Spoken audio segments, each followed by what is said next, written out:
Jednání, tím je přehled přijatých usnesení k realizaci akce Foglarova cyklostezka.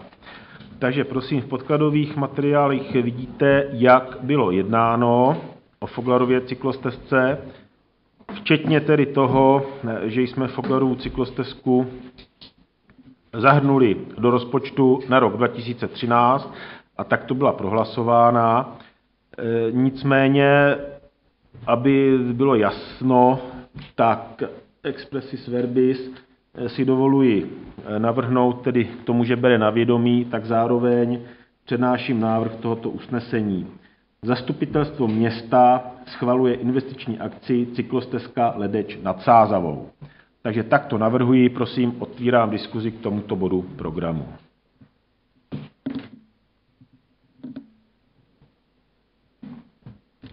Tak, pan Čubán, prosím. Schvaluje investiční akci. Co schvalujeme? Cyklostezku, tím jsme slyšeli zimě. Odlomu Bohemce. I nějakou částku. Máme nějaký výkresy, někdo nám tomu vykresne něco vyššího. A co dál v budoucna? Tenkrát jsme se při prvním projednávání dozvěděli, že bychom se měli navázat na cyklostezku Světlá nad Sázavou Ledeč. Tam jak se někudy bude přes řeku, nebo někam po schodě do stráně, že to nesplňuje různý normy. To jsme všechno tady zavřekli na pracovní zasedání, ale mě by zajímalo, co schvaluju za danou chvíli. Tak, nezodpovím. Co to bude do budoucna stát? To je nějaký propojení. A jak to bude vypadat? Tak, Honzo? Já jsem úplně chtěl říct, co samý pan Čubán, jako to, že jsme prohlasovali někde 9 milionů v rozpočtu, já nevím, kolik je z toho za cyklostezka, jestli je 100 000 nebo půl milionu, dočetl jsem se v novinách, že má být asi 6,5 milionů, že to má být nějakých 65%.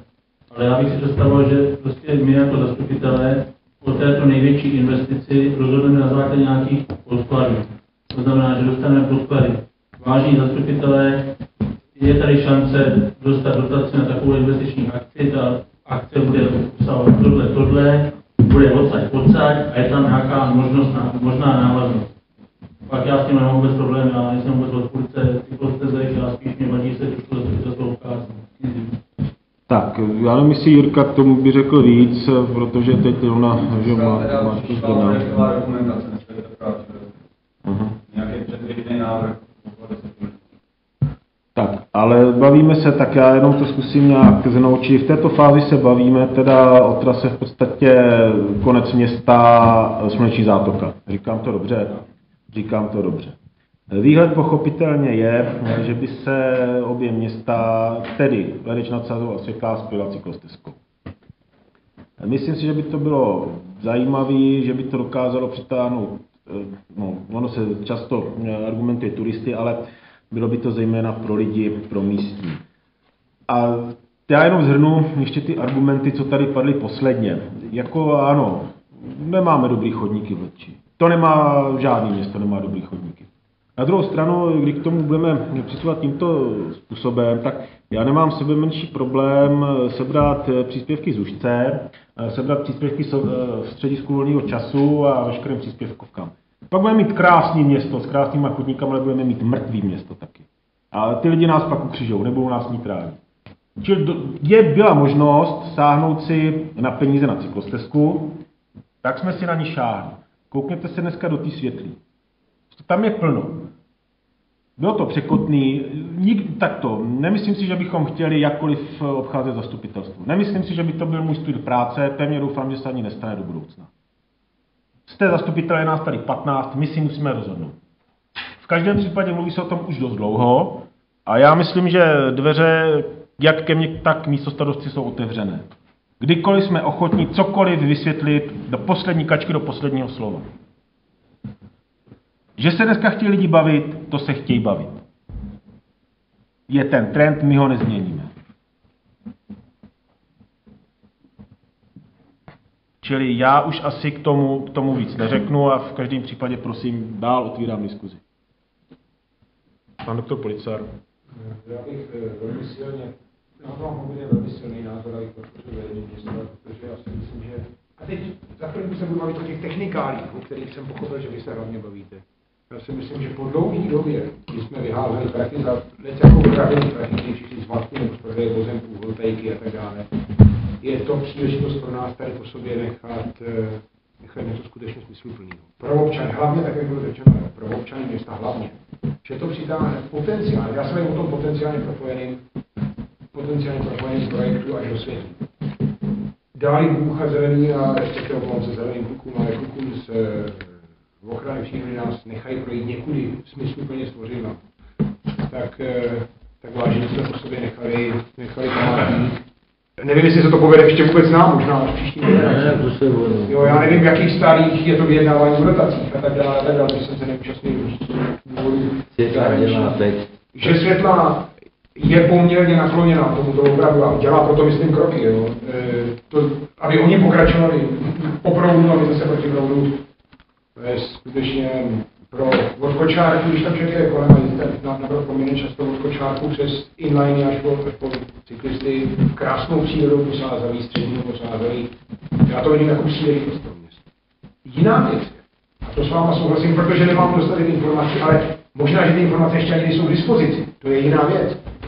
Že bychom měli znát v bodě 0, tak je maximum, v bodě 0 rozhodování, maximum informací, hele, je dobře, gratuluju, tam ty stříly, nemám připravený čísla. Výhled dál, možná 6 milionů. Dotace bratu 60%. Taková jednoduchá kupecká matematika, tu bych taky uvítal, možná, že ještě ani není možná v tuhle chvíli, to je klidně možný, možná, že ani nejsou vypsaný dotační tituly.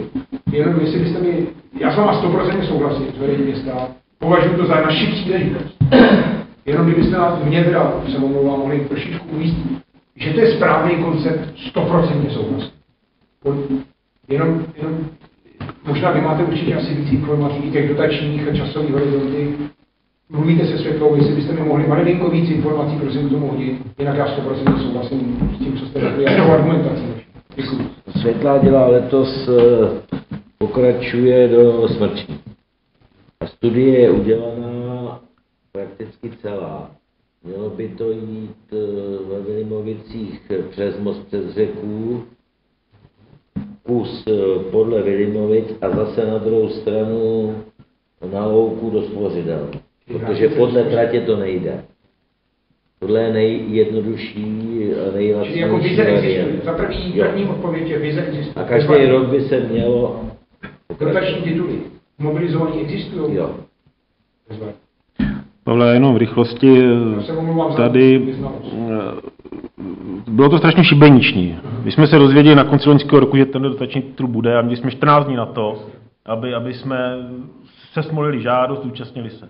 To jsme provedli a dostali jsme to. Jo, ten dotační titul.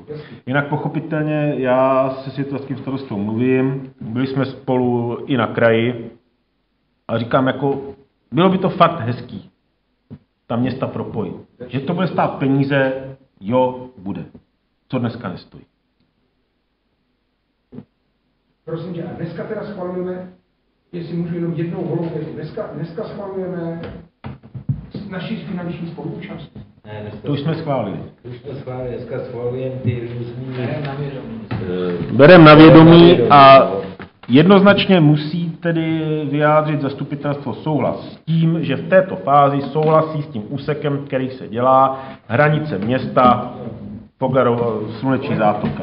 Tak, Bohemka. A Fuglarova už se nesmí jmenovat Fuglarova, ne, ona se nesmí teď to tak nazvat kvůli dotaci, ale nazve se, až se to udělá. To už jsme se Světlou domluveni, ale kvůli dotaci se to nemůže nazývat teď Fuglarova. Tak, pan Čuban, prosím. No je tohle hezký, ale dál co bude? Co to bude stát do budoucna město? Bude to po celých katastrálních územích, jak se to bude vyvíjet? Tam se slyšíme, kdo tam bude platit na tomuto přemostnění.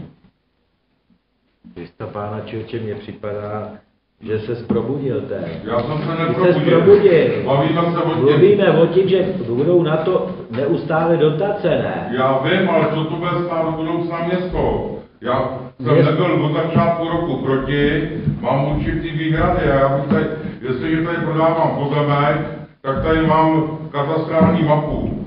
A jestli ty nebudu rozumět, jak se jdu zeptal. A kde ten pozemek je? Já tady schvaluju něco, kde jsem ještě neviděl po svých kresů. Vy taky jsi nepřišel na něj podívat. Je zajímavý, že když někdo lobujete za někoho, tak víte, kde máme kancelář. Ale když chcete něco vědět, tak tady budete nás otravovat tím, že jsme vám něco nepředložili. To bychom se museli zbláznit. Co by se zbláznil?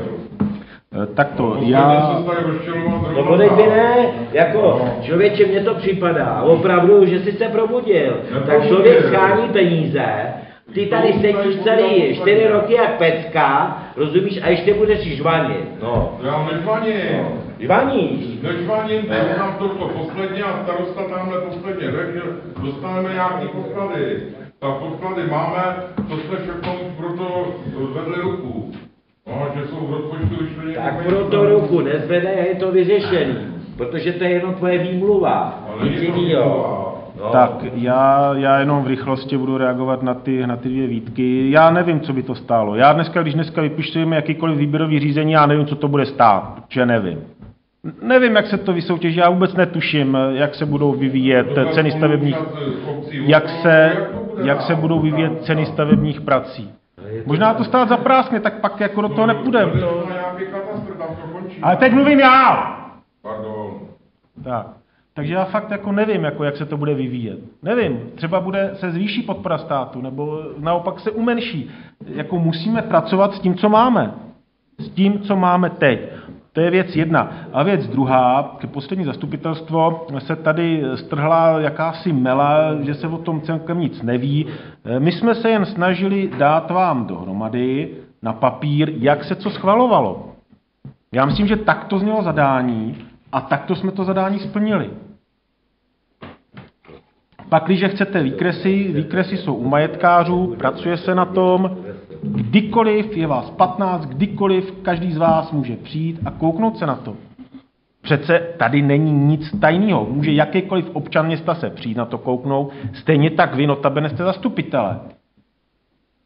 Zase, jako pánové, promiňte, ale já vám nebudu nic servírovat takhle pod nos. I vy jste zastupitelé, i vy máte svou zodpovědnosti za to, jak se ta městská politika dělá. Tolik za mě.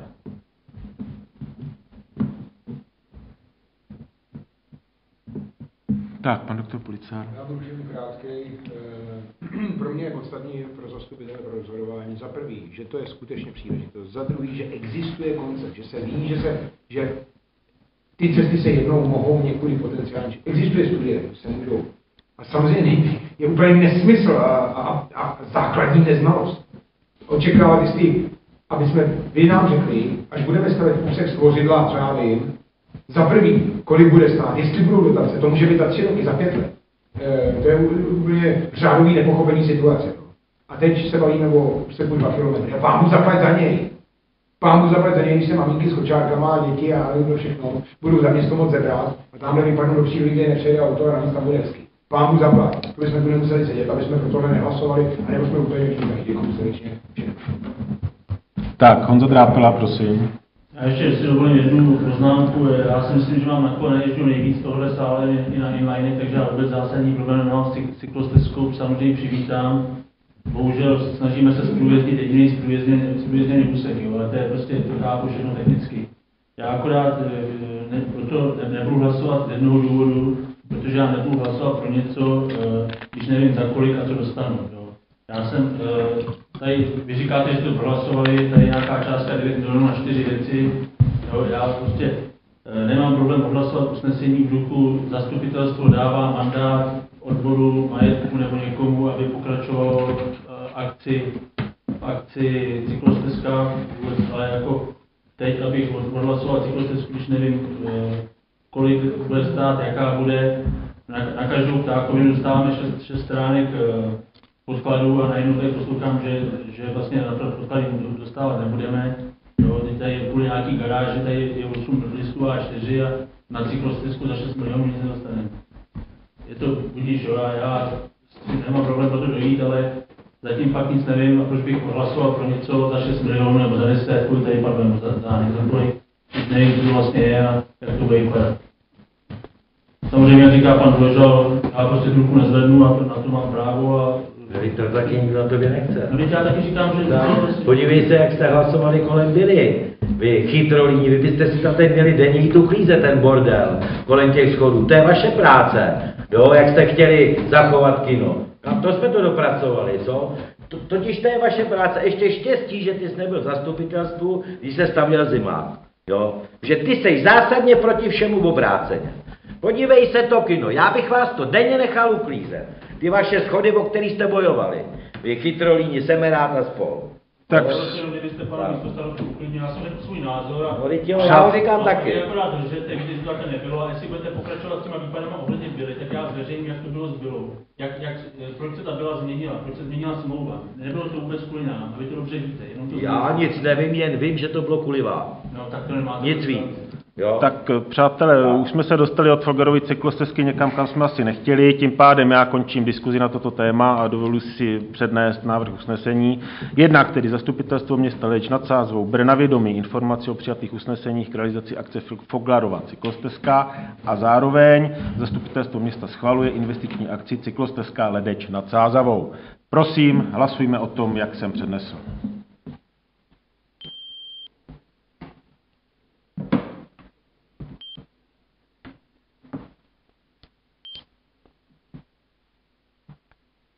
Tak já děkuji, konstatuji, že bylo přijato 10 hlasy z přítomných 13 zastupitelů pro. Tak a prosím, dostáváme se na bod 25, různé, a to se omlouvám, to jste dostali dnes.